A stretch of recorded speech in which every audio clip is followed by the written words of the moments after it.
Assalamualaikum warahmatullahi wabarakatuh.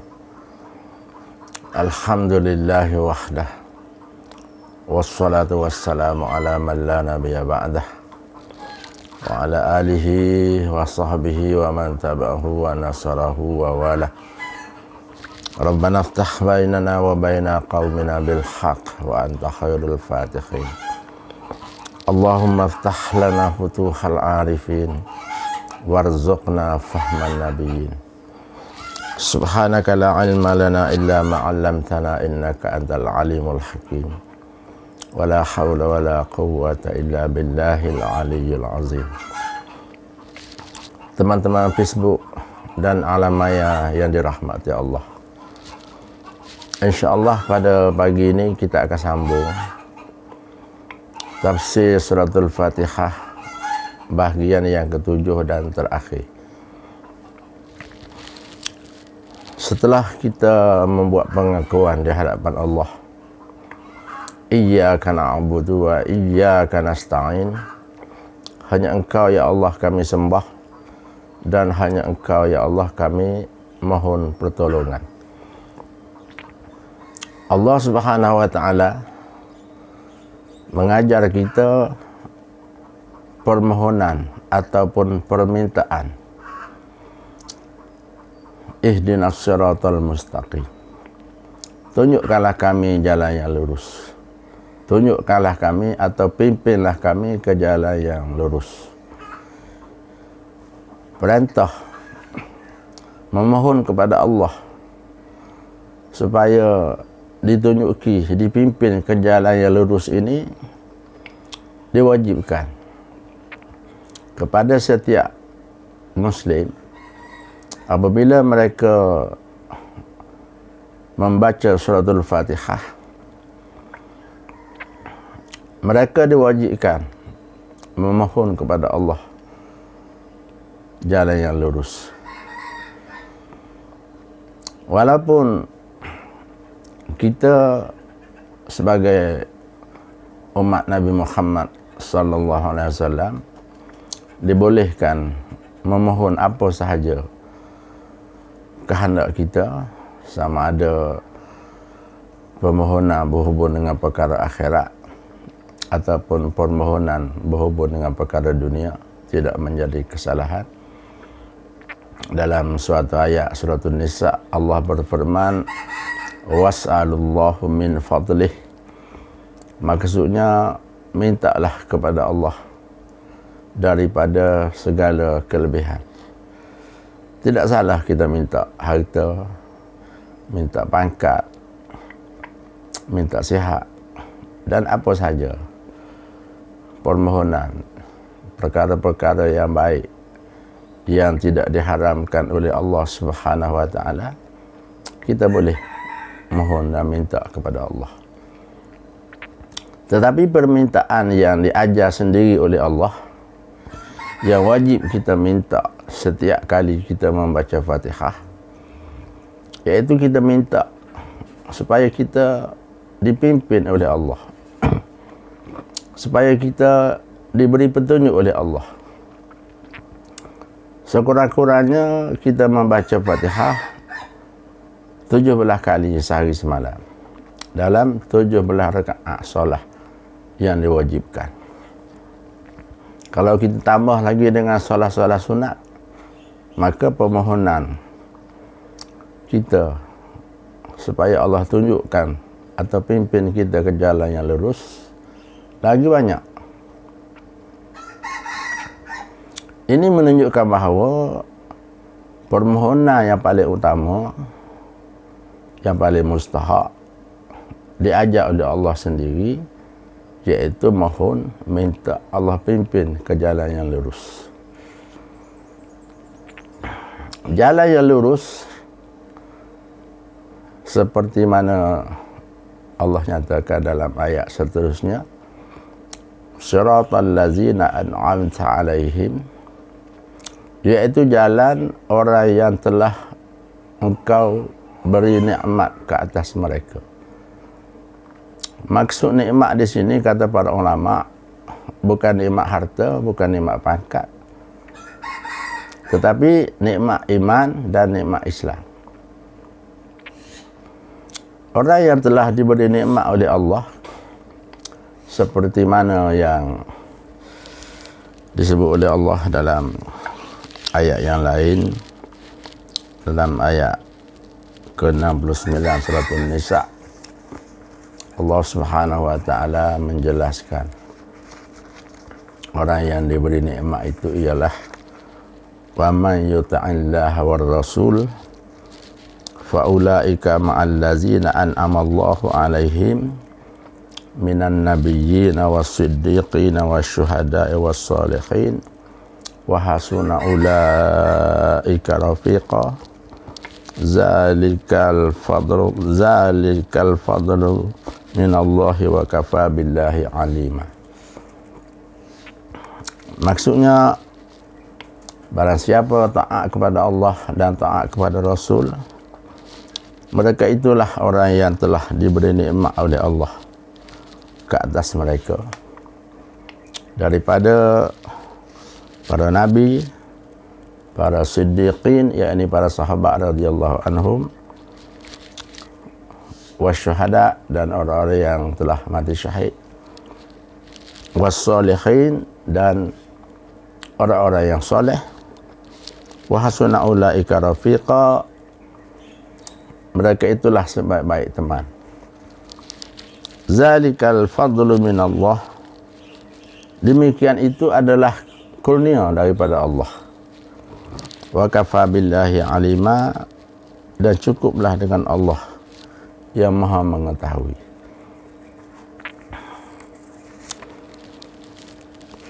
Dalam ayat ini Allah Subhanahu wa taala menjelaskan nikmat yang dikatakan an'amta alaihim. Orang yang telah diberi nikmat itu ialah para nabi, as-siddiqin, asyuhada, dan as-salihin, orang-orang yang soleh. Ghairil maghdubi alaihim, bukan jalan orang yang dimurkai atas mereka, waladhdallin, dan bukan jalan orang-orang yang sesat. Adi bin Hatim radhiyallahu anhu, sebagaimana telah diriwayatkan oleh Imam An-Nasai, telah bertanya Nabi SAW, siapakah orang yang dimurkai Allah itu? Sabda Nabi, al-Yahud, iaitulah orang-orang Yahudi. Dan siapakah orang yang sesat itu? Jawab Nabi, An-Nasara, iaitulah orang-orang Kristian. Adapun jalan yang lurus, jalan yang berada di tengah-tengah antara jalan orang-orang yang dimurkai dengan jalan orang-orang yang sesat. Orang yang dimurkai iaitu orang yang mengetahui kebenaran tetapi sengaja tak mau ikut, disebabkan dengki, disebabkan bermacam-macam. Adapun orang yang sesat, orang Nasara, mereka tak tahu jalan kebenaran, mereka tersesat ataupun disesatkan oleh Allah Subhanahu wa taala. Adapun kita, insya-Allah, berada di atas jalan yang lurus. Allah Subhanahu wa taala telah nyatakan dalam Al-Quran, dalam ayat yang lain, wa anna hadza sirati mustaqiman fattabi'uh wa la tattabi'us subul fatafarraqa bikum an sabilih dzalikum wasaqum bihi la'allakum tattaqun. Maksudnya, wa anna hadhihi, sesungguhnya inilah jalanku yang lurus. Fattabi'uh, maka ikutlah kamu jalan ini, yakni jalan Islam. jalan Al-Quran ini. Wala tattabi'us subul, jangan kamu ikut jalan-jalan yang lain. Fatafarraqa bikum an sabilih, maka kamu akan tersesat, bercerai, berpisah daripada jalan yang lurus apabila kamu mengikuti jalan-jalan yang lain. Dalam suatu riwayat hadis yang panjang, Nabi SAW menggariskan satu garis di atas tanah dan membuat garis-garis di tepi-tepinya, di sebelah kanan dan di sebelah kiri. Kata Nabi, di samping jalan yang lurus di tengah-tengah ada jalan-jalan yang menyeleweng di sebelah tepinya, sama ada ke kanan ataupun ke kiri, dan ada pintu-pintu yang menyeru, du'atun abwabu jahannam, penyeru-penyeru ke neraka jahanam. Maka kita diminta oleh Allah supaya Allah pimpin kita pada setiap saat, setiap keadaan dan setiap masa. Kita perlu kepada pimpinan dan petunjuk daripada Allah Subhanahu wa taala. Inilah antara permintaan yang paling besar yang diajar oleh Allah Subhanahu wa taala.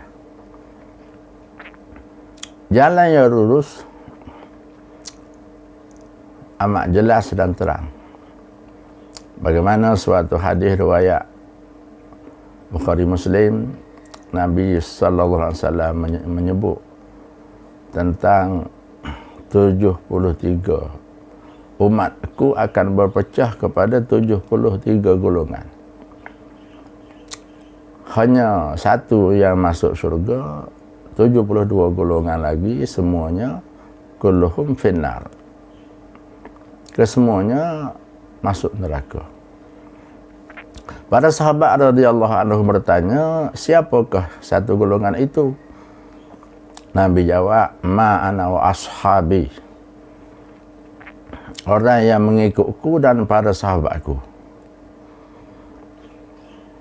Dalam riwayat yang lain, bila sahabat bertanya, siapakah satu golongan itu? Nabi sabda, al-jamaah, iaitu jamaah para sahabat radhiyallahu anhu.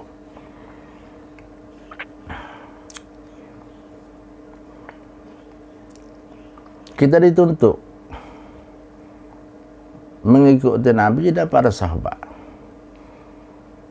kerana sahabat-sahabat Nabi ini adalah orang yang telah diterbiah oleh Nabi SAW. Mereka telah diberi jaminan oleh Allah Subhanahu wa taala dan diberi jaminan oleh Nabi SAW. Mereka lah orang yang berada di atas jalan yang lurus.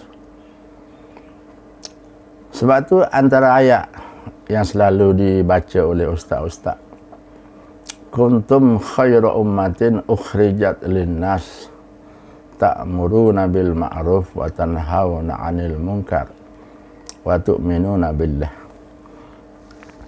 Adalah kamu sebaik-baik umat yang dilahirkan di kalangan seluruh manusia, kerana kamu menyuruh yang ma'ruf dan kamu mencegah yang mungkar dan beriman kepada Allah dengan sebenar-benar beriman. Saya teringat ulasan daripada seorang maulana dalam satu bayan tabligh.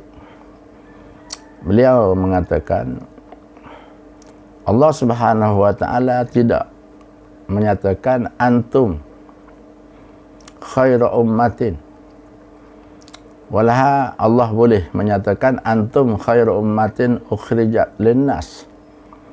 Kalau antum maknanya kamu, semua orang Islam, sama ada yang baik ataupun yang jahat, yang taat ataupun yang durhaka, khairu ummatin, semuanya sebaik-baik umat. Ukhrijat linnas, yang dikeluarkan di kalangan seluruh manusia. Tetapi Allah tidak menggunakan perkataan antum. Allah menyatakan kuntum khairu ummatin, adalah kamu. Ini menunjukkan bahawa adalah kamu di sini iaitulah para sahabat. Kerana mereka benar-benar melaksanakan tugas tanggungjawab, menyuruh yang ma'ruf, mencegah yang munkar, dan mereka benar-benar beriman. Adapun orang-orang yang terkemudian, belum pasti mereka menjadi umat yang terbaik. Mereka akan menjadi umat yang terbaik sekiranya mereka mengikuti jejak langkah para sahabat, melaksanakan menyuruh yang ma'ruf, mencegah yang munkar, dan beriman sungguh-sungguh kepada Allah. Jadi kata-kata kuntum itu ditujukan kepada para sahabat yang telah diterbiah oleh Nabi SAW. Sesuai dengan hadis yang sahih, Nabi bersabda, khairun nas quruni summa yalunahu, sebaik-baik manusia adalah kurunku, kemudian kurun yang berikutnya. Jadi apabila disebut jalan yang lurus, iaitulah jalan yang dicontohi oleh Nabi sallallahu alaihi wasallam dan diikuti oleh para sahabat radhiyallahu anhum. Itulah yang dimaksudkan jalan yang lurus.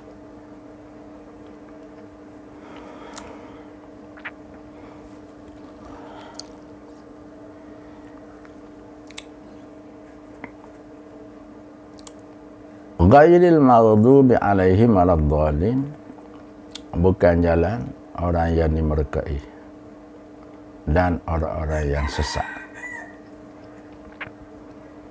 Dalam suatu ayat yang lain yang selalu dibaca oleh ustaz-ustaz dalam ceramah dalam kuliah, walan tarda ankal yahudu walan nasara hatta tattabi'a millatahum, tidak sekali-kali akan berhenti. La ni dalam istilah bahasa Arab disebut nafi li zamani, sampai bila-bila orang-orang Yahudi dan Nasara tidak akan berpuas hati, mereka tidak akan berhenti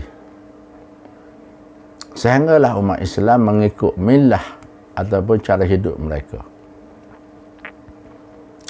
Bermaknanya orang Yahudi Nasara sentiasa berusaha untuk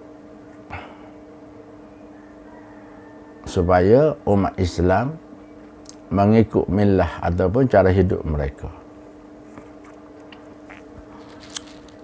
Saya mendengar ceramah daripada seorang ustaz menceritakan seorang Kristian yang telah menganut Islam, dan beliau telah menulis sebuah buku dalam bahasa Inggeris. Dia mengatakan bahawa sistem Yahudi dan Nasara, ataupun dengan lain perkataan sistem Dajjal, telah meliputi seluruh dunia. Sama ada sistem politiknya, sistem ekonominya, sistem sosialnya, telah meliputi ke seluruh dunia. Cuma yang belum lahir lagi iaitulah Dajjal. Dajjal sahaja yang belum keluar. Sistem Dajjal telah meliputi seluruh umat manusia di seluruh dunia. Itu kalau kita lihat dari sudut keburukannya. Pada pagi ini saya akan menghuraikan sedikit tentang orang-orang Yahudi ini.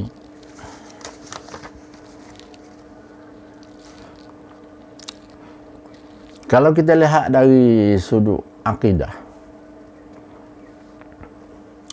yang paling dekat dengan kita yang berakidah tauhid adalah akidah orang-orang Yahudi dan akidah orang-orang Nasrani. Adapun orang-orang ateis, mereka tidak ada akidah. Mereka tidak percaya kepada Tuhan. Orang-orang yang beragama, walaupun beragama Hindu ataupun beragama Majusi, mereka masih ada kepercayaan bila buat baik akan dapat balasan baik, bila buat jahat akan dapat balasan jahat. Tetapi komunis, dia bukan sahaja tidak bertuhan, tetapi dia anti kepada orang yang beragama. Orang komunis bukan sahaja anti kepada orang Islam, bahkan dia anti kepada semua agama. Sebab tu perilaku orang-orang Yahudi, orang-orang komunis ini lebih teruk, lebih jahat daripada segala orang musyrik yang ada di atas muka bumi. Mereka bukan sahaja makan kelawar, tikus, ular, biawak, katak puru. Bahkan antara makanan yang paling istimewa bagi orang-orang Tiongkok komunis, iaitulah bayi yang baru lahir. Mereka masak dan makan bayi tersebut. Ini disebut oleh seorang penceramah dalam YouTube. Itulah kejahatan orang-orang komunis, oleh kerana mereka tidak beragama, tidak ada kepercayaan. Balik kepada apa yang saya nak sebut tadi tentang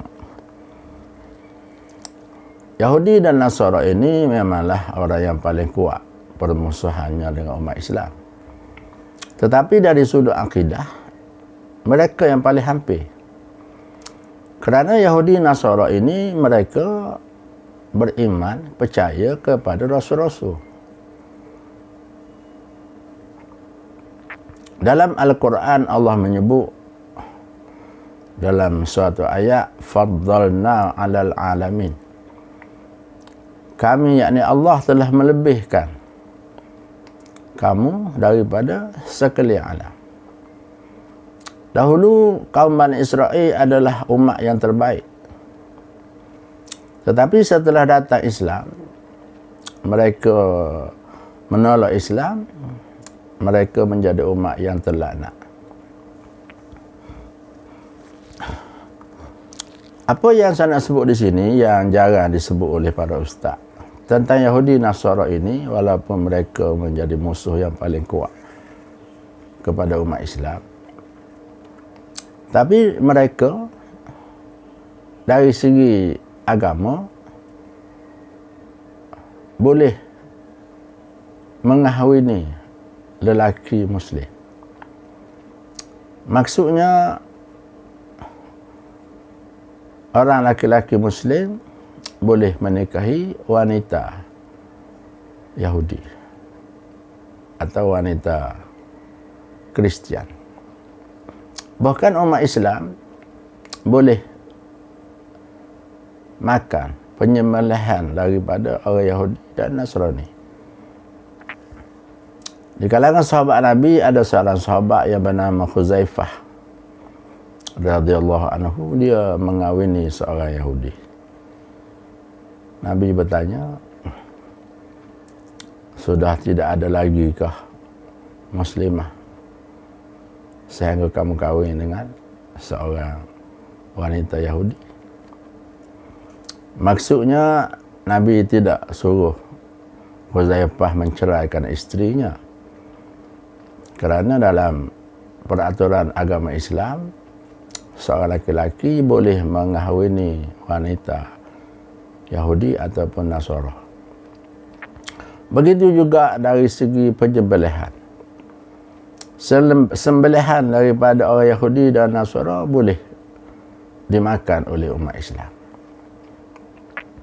Cuma yang menjadi perbezaan pendapat di kalangan ulama, siapakah Yahudi ataupun Nasara yang sebenar, yang dimaksudkan oleh Nabi, yang dimaksudkan oleh Allah dalam Al-Quran, yang boleh dikahwini oleh lelaki Muslim, yang boleh dimakan penyembelihannya. Yusuf Al-Qaradawi menyebut ada 3 pendapat. Pendapat yang pertama, Yahudi kaum Bani Israel ataupun Nasrani yang benar-benar berketurunan daripada kaum Bani Israel. Wanita inilah yang boleh dikahwini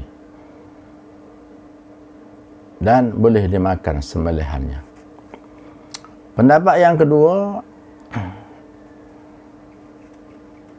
orang-orang Nasara ataupun Yahudi yang beramal dengan agamanya.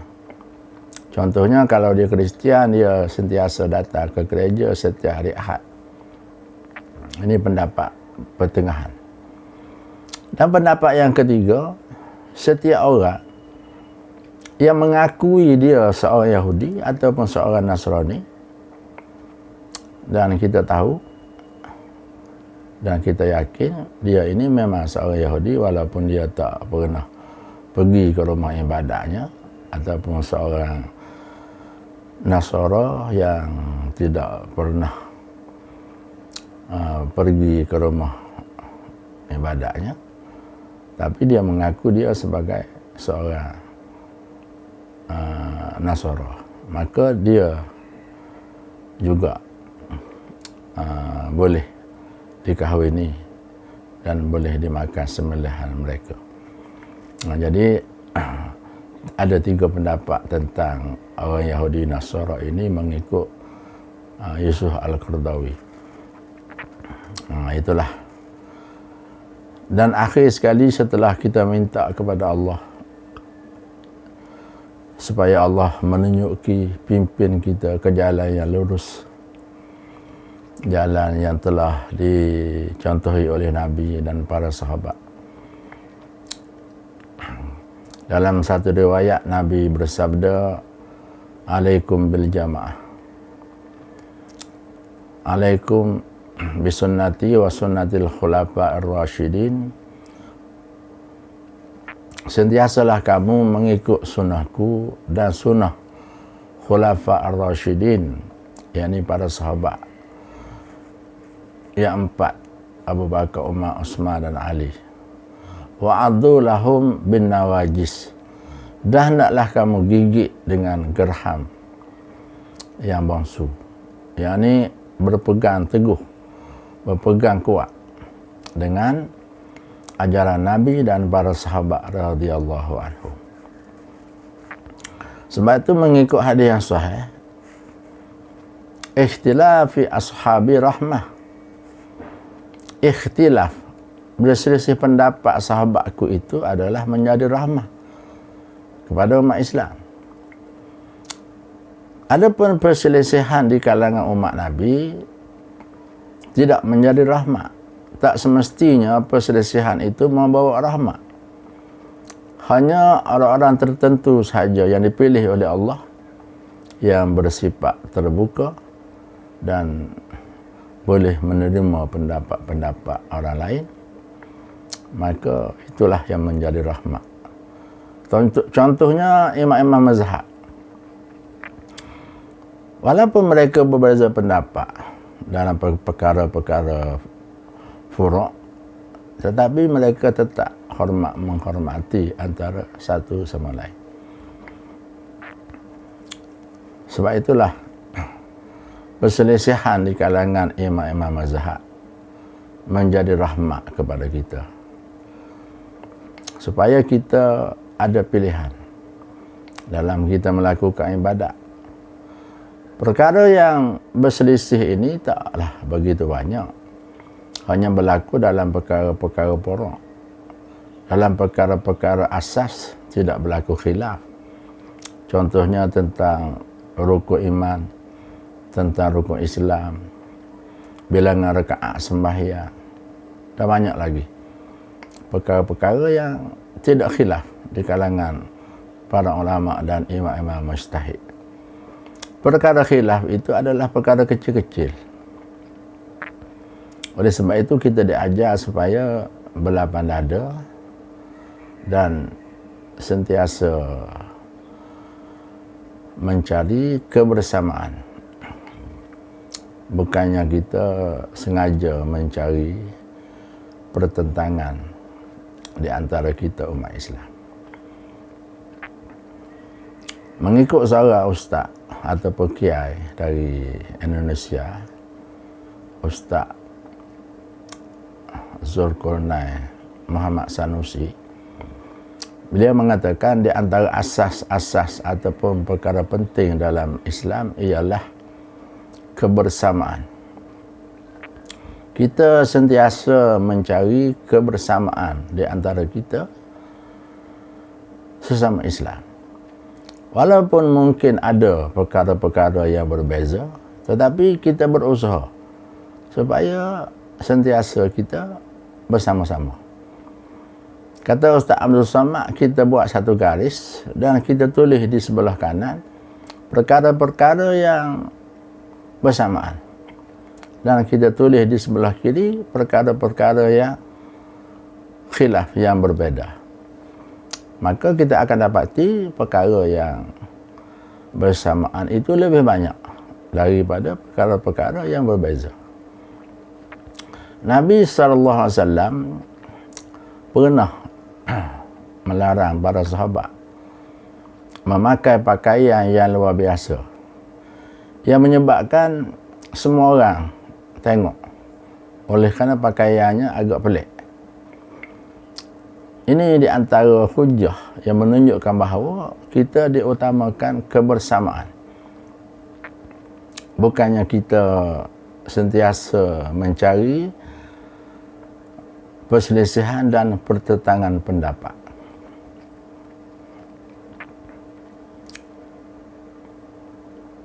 Begitulah juga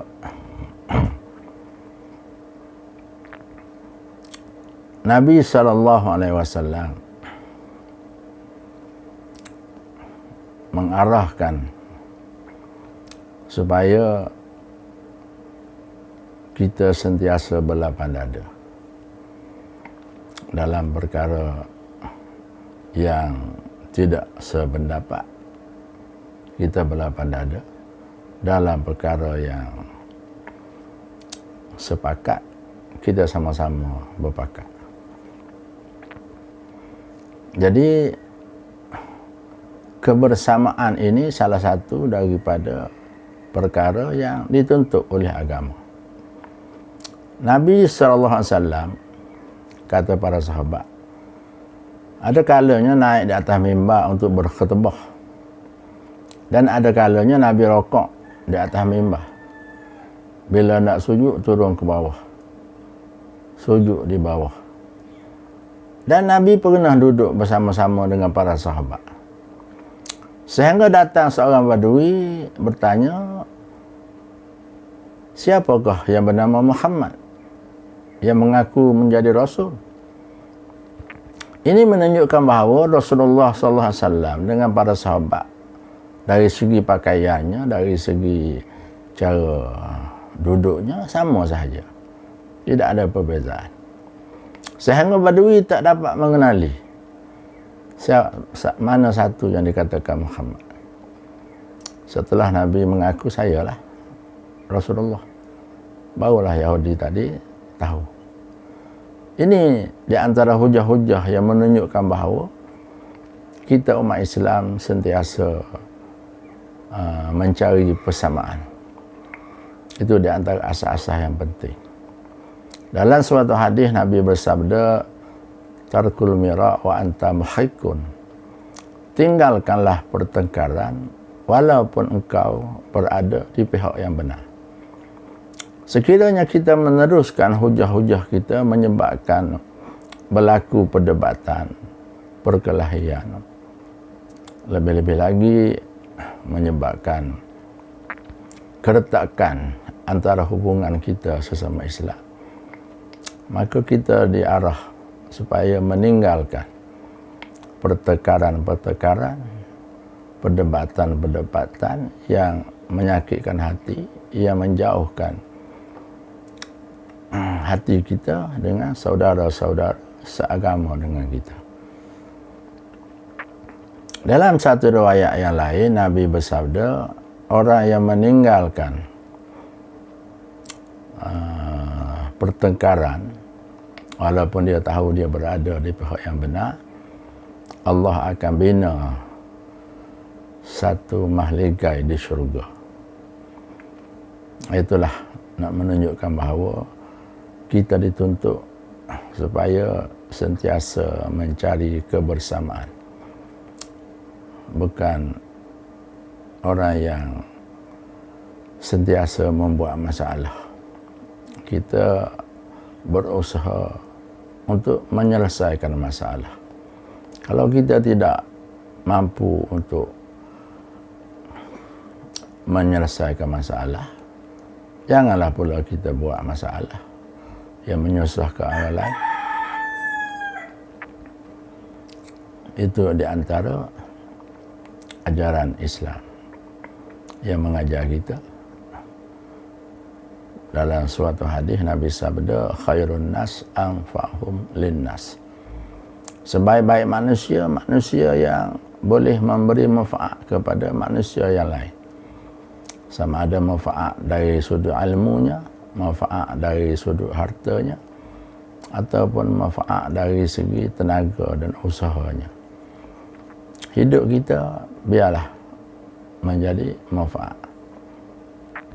Ataupun pernah disebut oleh ulama, jadilah mata lebah, jangan jadi mata lalat. Lalat ini walaupun di tempat yang harum, di tempat yang bersih, dia sentiasa mencari kekotoran. Dia hanya nampak kekotoran.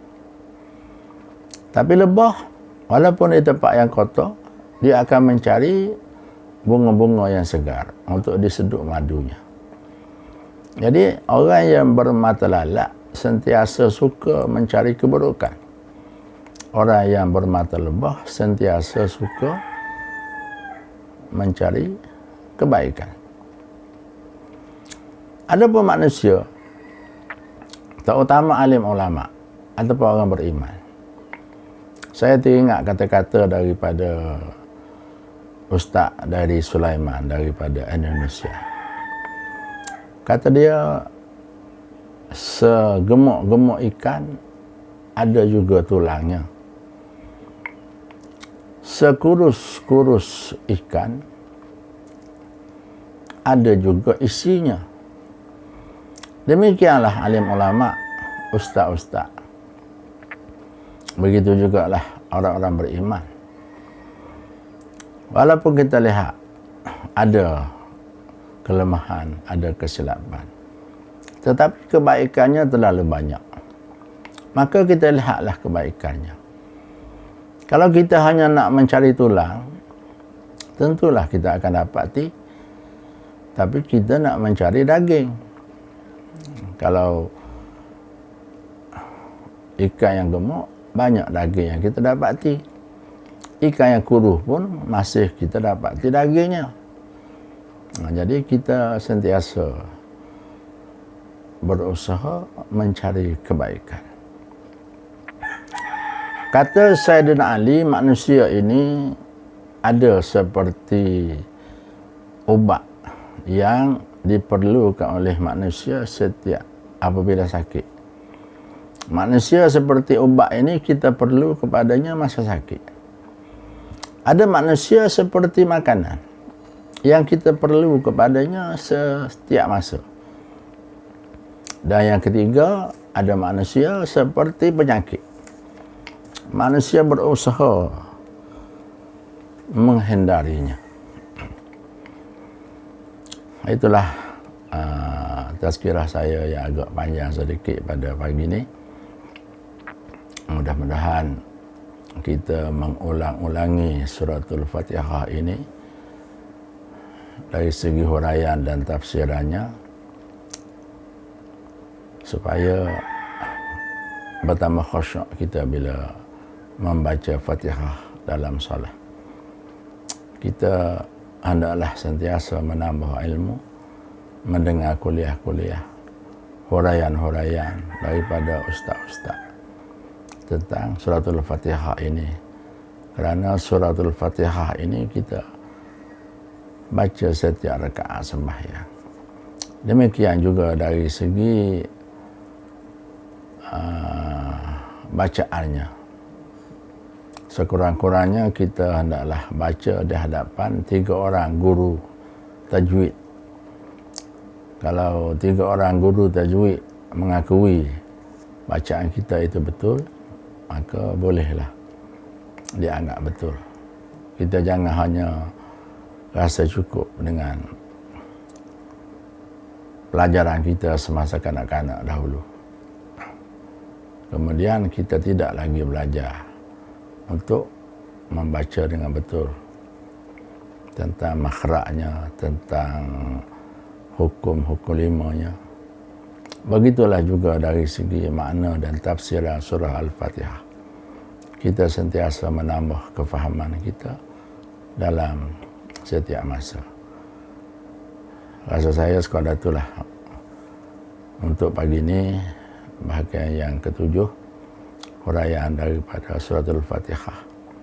Mudah-mudahan Allah menambah ilmu saya dan ilmu teman-teman Facebook yang dirahmati Allah. Wabillahi taufiq wal hidayah. Wassalamualaikum warahmatullahi wabarakatuh.